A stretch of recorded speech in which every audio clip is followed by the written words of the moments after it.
Olá, amigos. Quero agradecer o convite que a IADelta honradamente me proporcionou de poder falar para o país inteiro a respeito de temas relacionados à função do delegado de polícia, compartilhar aí as ideias com outros colegas delegados, ideias essas de cunho jurídico e acadêmico também compartilháveis, evidentemente, a outras carreiras jurídicas e a você que acompanha o papel do delegado de polícia, almeja um concurso público.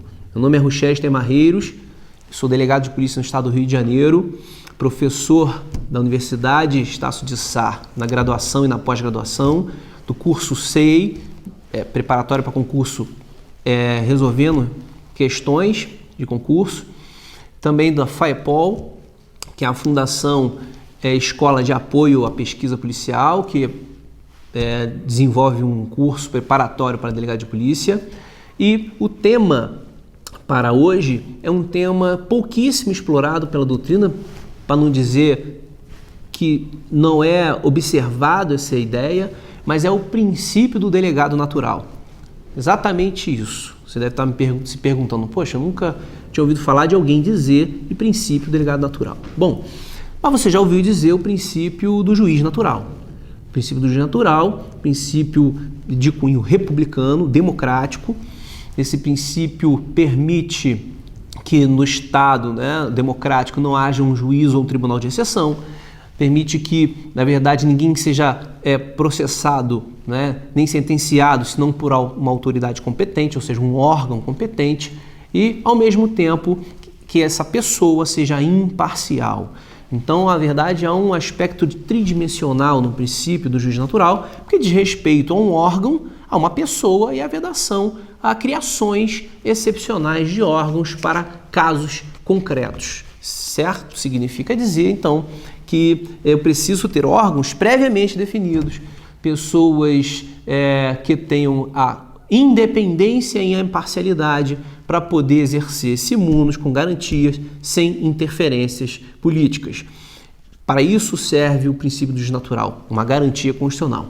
Em razão disso, justamente nesse processo de transição do regime militar para o regime democrático de direito, que a gente chama de justiça de transição, um dos aspectos avaliados, inclusive pela doutrina que escreve sobre o assunto, é o fortalecimento institucional, ou seja, são as práticas democráticas realizadas pelos cargos inerentes ao sistema de persecução penal e as garantias a esses órgãos. Com o nosso processo democrático, um processo de redemocratização do país, grandes instituições importantes tiveram esta previsão na Constituição.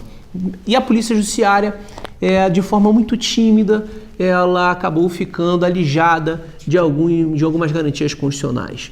O que aconteceu com esse processo de transição? Não é? A Lei 12.830, ela acabou realizando uma grande conquista para aquela pessoa que é sujeita de direitos numa investigação criminal. Por quê? Nesse mesmo processo de transição, se desenvolveu a tese, antes até mesmo da Lei 12.830, do promotor natural, seguindo o mesmíssimo raciocínio do juiz natural. Segundo a doutrina, isso já foi decidido pelo Supremo Tribunal Federal, ou seja, reconhecendo o princípio do juiz natural como um princípio republicano.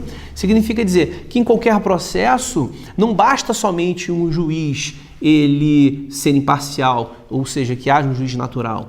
É importante que um promotor também siga a mesma sistemática, porque de nada adianta o promotor de justiça que faça acusações infundadas, por exemplo, e submeta uma pessoa a um processo judicial. É evidente que não há um sistema passível de equívocos, o juiz pode passar despercebido que houve uma perseguição em determinado caso, mas é possível que, por exemplo, você crie um processo de seletividade e fortaleça a seletividade punitiva com um delegado que não seja, um promotor que não seja um promotor natural. Então eu posso, por exemplo, escolher determinados casos em que um promotor irá atuar com um determinado conteúdo ideológico previamente definido pela própria instituição. Ou, Se por acaso aquela pessoa que está ali tiver que ser processada, eu tiro aquele promotor e coloco um outro promotor que faça uma avaliação mitigada daquilo que o promotor inicial faria e por isso promoveria ação penal. Ou seja, há uma interferência no papel da promoção da justiça na propositura das ações penais e por isso é necessário a garantia de que haja um promotor também definido em lei com a sua distribuição. Não é? Ou seja, que seja um órgão que esteja ali previamente definido para propor ação penal. Agora, e na investigação criminal? Deve ter a mesma garantia. E quem deu essa garantia foi a Lei 12.830. Quando a Lei 12.830, no seu artigo 2º, parágrafo 4º, dispõe que o delegado de polícia não pode ser removido sem que ele tenha agido com desídia, sem que ele tenha violado regras procedimentais que comprometam a eficácia da investigação criminal.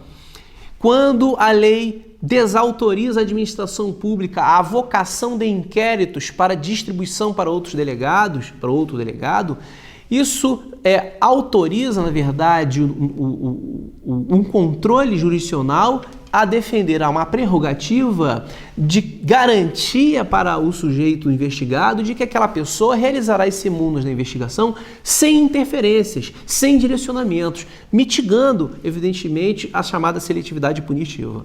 Então, há um ganho muito grande para a democracia, na verdade, a invocação de um princípio do delegado natural e que todo o sistema, principalmente o judiciário, atente-se a essa garantia trazida pela 12.830 e permita-se, o legislador acabou autorizando, viabilizando um controle judicial dessas remoções infundadas, de avocações infundadas. Para que isso aconteça, tem que ter motivação. É um ato vinculado da administração pública e não um ato discricionário, como vinha sendo realizado ao longo do tempo, repetindo práticas autoritárias, práticas essas originárias, oriundas de um regime militar, de um regime totalitário, e que num processo de redemocratização somente tomou as suas rédeas para o fortalecimento dessa função democrática de garantias do delegado de polícia agora em 2013. Portanto, trata-se de uma norma materialmente constitucional e não uma norma simplesmente de uma norma infraconstitucional. Ela é formalmente infraconstitucional. No entanto, ela é uma norma materialmente constitucional e nós temos aí autores de renome como Otto Barhoff para permitir essa avaliação, professores também de direito constitucional como Luiz Roberto Barroso, que reconhecem muitas das vezes em normas infraconstitucionais caráter de norma e garantia constitucional. Isso significa dizer que, por se tratar de uma garantia, esta norma não pode ser revogada sob pena de ser considerado um retrocesso social, já que é a sociedade que garante direitos, que ganha com esses direitos de não ter interferências políticas nas investigações criminais, com manipulações de delegados e investigações criminais. Fica a reflexão. Espero que tenham gostado desse tema, para que se aprofundem, para que escrevam sobre o assunto e até o próximo encontro.